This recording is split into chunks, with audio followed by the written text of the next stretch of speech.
Welcome back to the Football Zone and to a midweek review and a weekend previewing what's coming up this weekend. Starting off with the review, and on Tuesday night it was another terrible night for Chelsea, defeated 3-0 at Brighton, and a goal in the first half and two in the second half, one from Vincent Edwards and one from Welbeck, it was dominant from Brighton. Chelsea offered very little on a terrible run of form, and surely questions now have to be asked over Liam Rossini's future. As if like Chelsea can end up with no European football, which is absolutely shocking, but for Brighton, great win for them, and now we're in a great position. On Wednesday in the Premier League, Manchester City officially took the lead in the title race with Erling Haaland, an early goal, and have to separate the two sides. And after that, it stayed at one goal, but it easily could have been a lot more. City dominant, and it's looking pretty tough for Arsenal all of a sudden now, isn't it? It's level on goal difference. It couldn't be any closer. City in front on goal scored, but what an end to the season we've got coming up. It's going to be very, very interesting indeed. For Burnley relegated, not a surprise. It's not been a great season, just classic Burnley stuff really. Moving on then to Bournemouth 2, Leeds 2, and it was Creepy with a goal in the 60th minute before Hill with an own goal made it 1-1. Ryan made it 2-1. Bournemouth thought they won it when Evan Leeson, but he had a goal against Salah, and Longstaff 90+7 equalising for Leeds. A gutting for Bournemouth this one, maybe controlling the game, and I think they'll be wondering how they can come out on top here. Probably a big burn areas for Europe, but it's up to 7th. But for Leeds, a crucial 8 goal, all but securing survival really.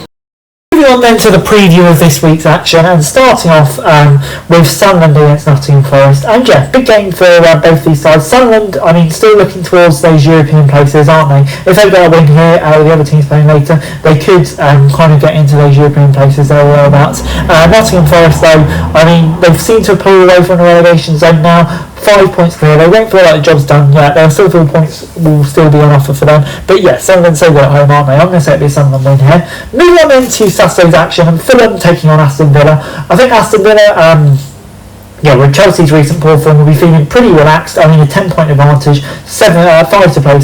About their place in the Champions League. Fulham, though, in 12th, but only 3 points off Chelsea in 6th. So it's very, very tight and compact there.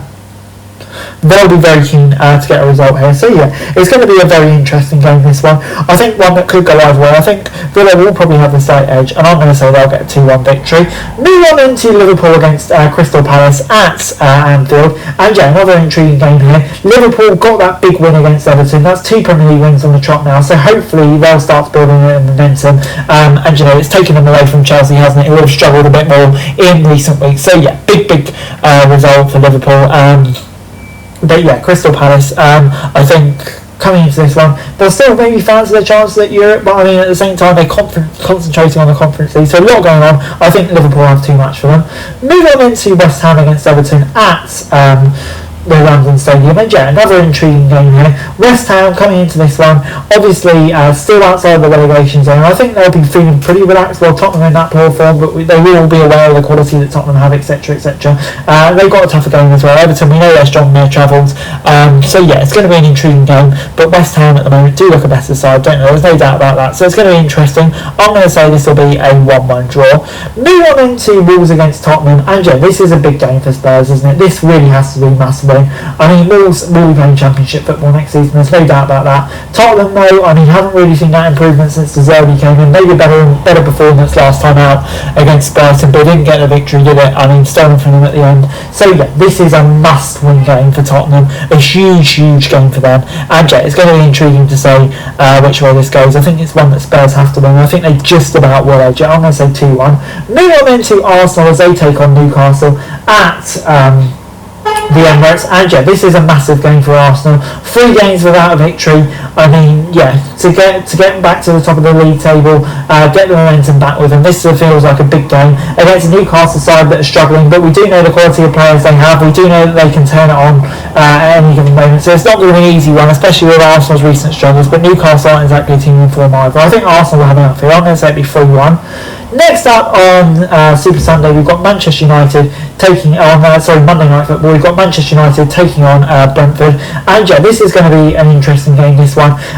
Manchester United pretty secure now in that top 5. So yeah, they'll be very happy about that. Michael Carrick done well since he's taken over, but Brentford still pushing for those European foot places, and what a dream it would be for them if they could achieve that. So yeah, it's going to be an interesting one, this one. I'm going to say it'll be Manchester United, who just about had enough to get the win.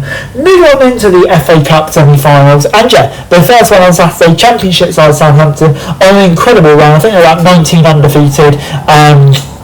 Winning the last 8 or so in a row, taking on Man City, who obviously seem to have hit form at the right time. So yeah, it's going to be a bit like the unstoppable force versus the immovable object. So yeah, it's going to be a very, very intriguing game. Obviously Man City have the quality, but we saw what Southampton did to Arsenal. They can't take them lightly. You still expect Man City to have enough, but I'm going to say it'll be Man City who get the win.